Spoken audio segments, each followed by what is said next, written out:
नानासाहेब रमेश खंडू महाजन यांचा जो प्रवास आहे तो प्रवास मी रोजच आपल्या सर्व दर्शकांपर्यंत पोहोचवतो. या गावातली जी पार्श्वभूमी आहे, सामाजिक, शैक्षणिक, आध्यात्मिक, राजकीय, या सर्व क्षेत्रामध्ये मुसाफिरी करणारा, मनस्वी काम करणारा एक शिक्षण महर्षी, एक दीपस्तंभ, एक आदर्श बाप, एक आदर्श व्यक्ती. होय, स्वर्गीय नानासाहेब एक आदर्श व्यक्ती आणि एक आदर्श बाप माणूस होते.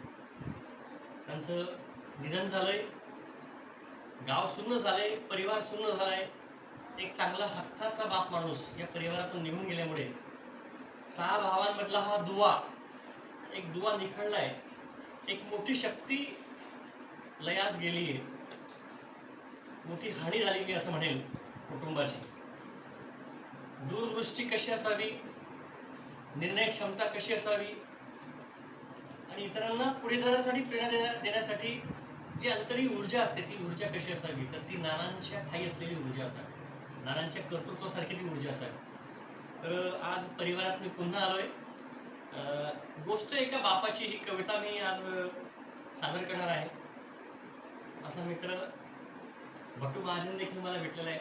बळीराम महाजन, सॉरी, बळीराम भट्टू ना. हो, हा, बळीराम भट्टू महाजन हे माझे चांगले मित्र आहेत आणि चांगले कवी आहेत. मिलिटरीमध्ये 18 वर्ष त्यांनी सेवा दिली आहे. महसूल सहाय्यक म्हणून मुक्तानगरला ते आहेत. आणि हा सर्व परिवार संदेश एक तलाठी म्हणून कार्यरत आहेत. आता निवड झालेली आहे आणि यांनी देखील सैन्य दलामध्ये चांगलं काम केलेलं आहे. तर असा हा जो गोड परिवार आहे, या गोड परिवारात मी आज आलोय. ऐकूया गोष्ट एका बापाची.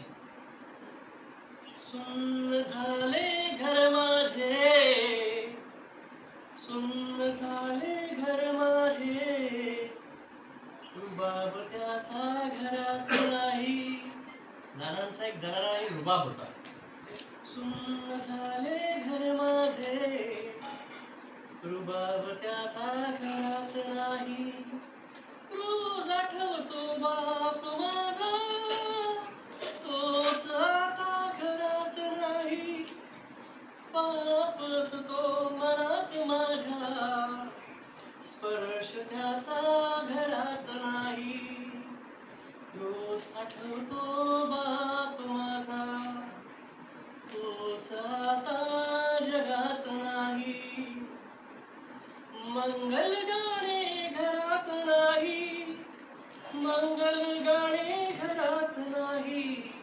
कौतुकाचे बोल नाही.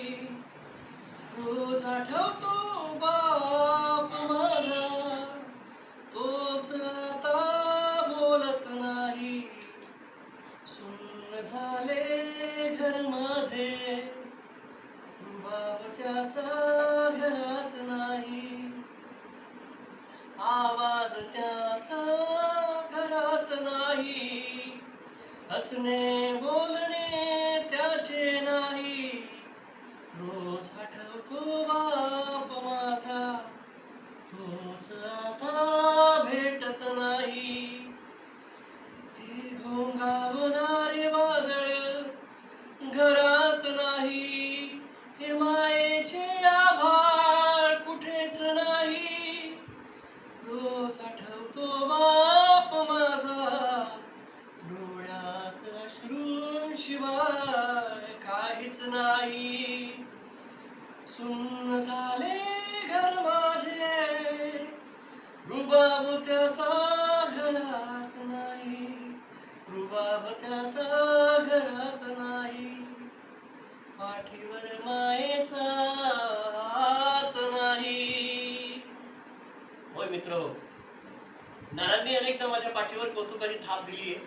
कुटुंबाच्याही प्रत्येकाच्या पाठीवर थाप देणारा हा बाप होता, कौतुक करणारा बाप होता.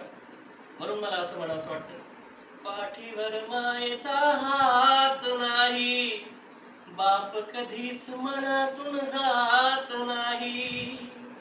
पाठीवर मायेचा हात नाही, बाप कधीच मनातून जात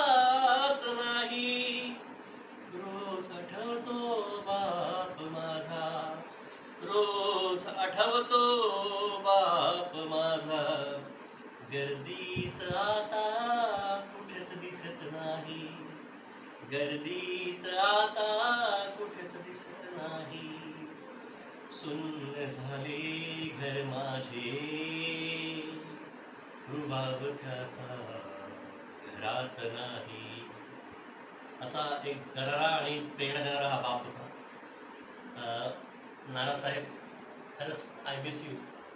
गेल्या 6 महिन्यापूर्वीची आमची त्यांच्या घरी झालेली शेवटची भेट. खरं तर मित्र हो, नाना एक आदर्श बाप होता आणि त्याच आदर्श बाप पुरस्कारासाठीच मी त्यांच्याशी भेटायला आलो होतो. त्यांना 2026 याच वर्षी त्यांना सन्मानित करायचं होतं मला. नियतीला कदाचित ते मान्य नसेल म्हणून नानांची माझी पुन्हा भेट झाली नाही. पण चांगली माणसं कुटुंबाच्या, समाजाच्या प्रत्येकाच्या लक्षात राहतात. तर असा हा आदर्श बाप माणूस हा कधीही मी तर विसरणार नाहीच, कुटुंबही त्यांना कधी विसरणार नाही. पुनश्च त्यांना भावपूर्ण श्रद्धांजली. धन्यवाद. तर मित्र हो, आयुष्यात आई आणि वडील यांना जपा. मी तर म्हणतो या जगात देव कधी कोणाला भेटलाय मला माहित नाही, पण आई वडिलांच्या रूपाने प्रत्येक घरात देव आणि देवी आहे. त्या आई वडिलांची सेवा करा, बस तो तर एवढेच. आणि त्यांच्यावर भरभरून प्रेम करा आई वडिलांवर, एवढंच सांगतो. धन्यवाद.